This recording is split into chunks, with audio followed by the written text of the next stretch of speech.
Olá pessoal, esse é o nosso último vídeo sobre eletrostática e agora o comentário é sobre polarização de carga. A proposta principal sobre polarização de carga é a seguinte: a polarização de carga pode ocorrer em isolantes, próximos a um objeto carregado. Qual que é o fundamento dessa proposição? É estudar o comportamento de cargas elétricas em materiais ditos isolantes. A eletrização por indução não se restringe a condutores. A polarização da carga pode ocorrer em isolantes, próximos a um objeto carregado. Quando uma haste carregada é levada para perto de um isolante, não há elétrons livres para migrar por todo o material isolante.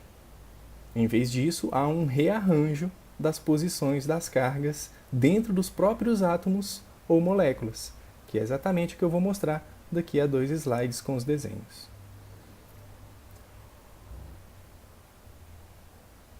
Um lado do átomo ou molécula é induzido a ser ligeiramente mais positivo ou mais negativo do que o outro lado oposto, ok? Se vai ficar positivo ou negativo depende da carga do objeto que você vai aproximar do material isolante. Dizem então que o átomo ou a molécula fica eletricamente polarizado. Pois bem, olha aqui o desenho. Vamos analisá-lo. Você tem aqui na região central uma carga positiva e distribuído uniformemente partículas eletricamente carregadas, ok? De forma que elas estão uniformemente distribuídas ao redor dessa carga central positiva. Quando uma carga negativa externa é trazida para perto da carga central positiva, as cargas dentro de um átomo ou molécula neutra se rearranjam. Então, perceba, ao analisar esse desenho e compará-lo com o desenho anterior, é possível você perceber um rearranjo das partículas em torno dessas cargas centrais. Há uma aproximação dessas cargas com a carga positiva e perceba que aqui há um distanciamento entre a carga negativa e essas cargas. Então, em relação a essa situação, a inserção de uma carga negativa na região central faz com que ocorra uma redistribuição da carga elétrica em torno dessas partículas carregadas aqui na região central. Um segundo exemplo: todos os átomos ou moléculas perto da superfície do isolante ou do material isolador tornam-se eletricamente polarizados. Então, aproximando uma haste eletricamente carregada de um material isolante, que é esse aqui representado em azul, você vai fazer com que os seus átomos ou moléculas, por indução, fiquem polarizados. Perceba então que aqui a gente tem a atração entre cargas de sinais opostos e a repulsão entre cargas de sinais iguais. Perceba também que as cargas negativas não têm como migrar para outra extremidade do material, porque elas estão relativamente fixas em torno dos átomos ou moléculas, porque esse material ele não é condutor, ele é um isolante.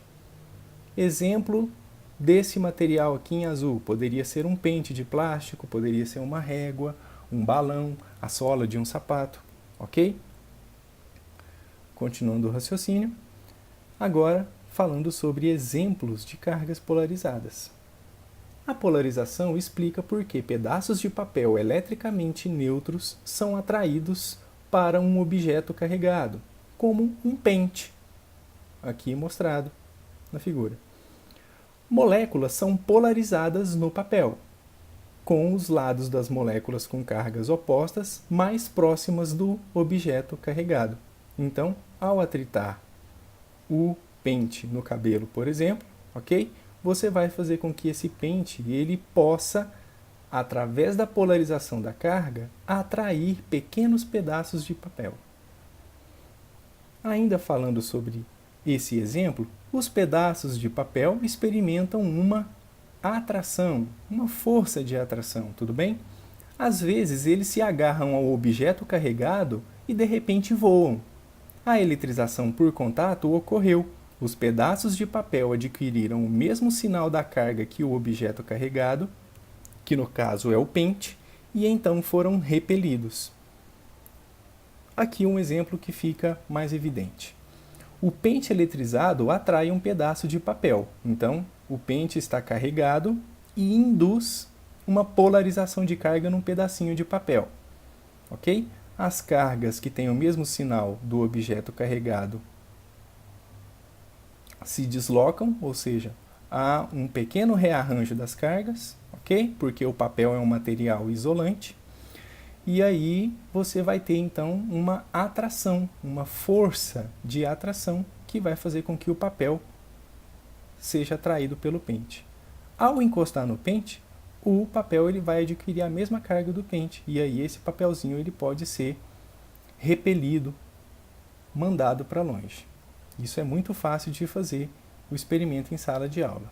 Pois bem, o pente eletrizado atrai o pedaço de papel não eletrizado porque a força de atração para a carga mais próxima é maior do que a força de repulsão para a carga mais distante, ok? Então, essa força de atração ela é maior do que essa força aqui, ok? Que está fazendo a repulsão. Pois bem, eu tenho uma pergunta interessante para você pensar a respeito dessa situação, ok? Valendo nota extra. Vamos pensar. Será que esse par de força de atração, força de repulsão, ele obedece aos critérios da lei de Newton? Terceira lei de Newton, lembra? Ação e reação, mesmo módulo, mesma direção, sentidos opostos, ok? Deixa a sua resposta aqui nos comentários que eu estou a fim de saber o que você está pensando a respeito disso. Continuando o nosso raciocínio, esfregue um balão inflado no seu cabelo e ele ficará eletricamente carregado. Coloque o balão contra a parede e ele gruda. Isso também é possível de fazer com um canudinho, ok? A carga do balão induz uma carga na superfície oposta na parede. A carga do balão é ligeiramente mais próxima da carga induzida oposta do que a carga do mesmo sinal. Então você vai ter um balão eletricamente carregado, ok? Por exemplo, esfregando ele no seu cabelo. Quando você aproxima esse balão da parede, você vai fazer uma indução de cargas elétricas nesse material que é isolante, ok? E através dessa indução de cargas elétricas, quando aproximar o balão da parede, eles vão grudar, ok? Você vai ter um balão grudado na parede, ok? É exatamente a ideia que está sendo descrita aqui no balãozinho, ok? Porque a parede, uma superfície da parede, por indução, vai ocorrer a polarização e aí uma atração entre esses dois objetos. Agora falando sobre dipolo elétrico, muitas moléculas, como a molécula de água, por exemplo, são eletricamente polarizadas em seus estados normais. A distribuição de carga elétrica não é perfeitamente uniforme.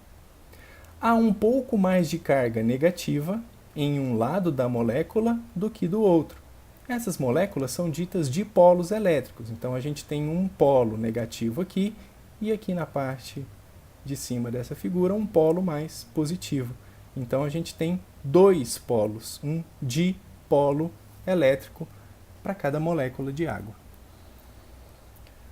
Está sendo dito aqui no balãozinho, de maneira resumida, é que nós devemos ser gratos pelas moléculas de água serem dipolos elétricos, porque se não fossem um dipolo, toda a química em substâncias aquosas seria impossível de acontecer.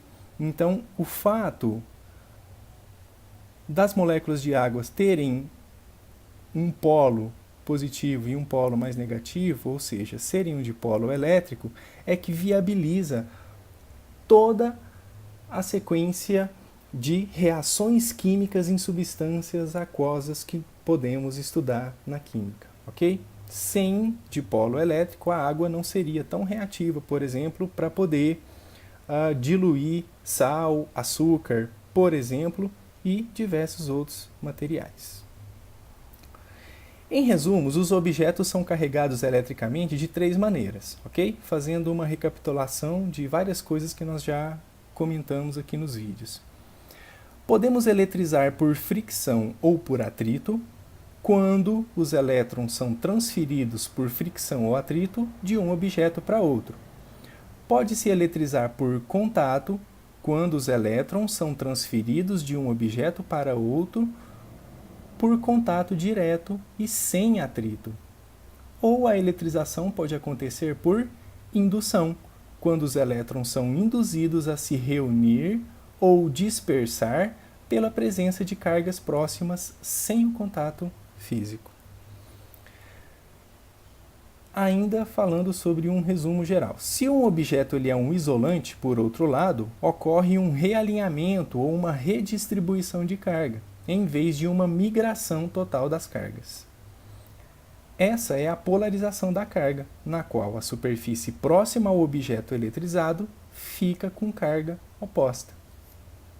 Pois bem, agora vem aquela pergunta final para a gente finalizar todo o nosso raciocínio elaborado até aqui. A pergunta que fica é: o que acontece quando um isolante está na presença de um objeto eletrizado? Deixe a sua resposta aqui nos comentários. Seguramente eu vou comentar a sua resposta, ok? Quero agradecer a sua atenção e a sua paciência até aqui. Parabéns pelo seu empenho nos seus estudos. Espero que de alguma maneira eu tenha colaborado para o seu aprendizado, ok? Essas aqui são as fontes que eu utilizo para pesquisar, para fazer os vídeos que eu faço para vocês, ok? Contem comigo para o que for necessário. A gente se encontra no próximo tema de assuntos sobre as matérias, os conteúdos do terceiro ano do ensino médio. Valeu, pessoal. Tchau, tchau.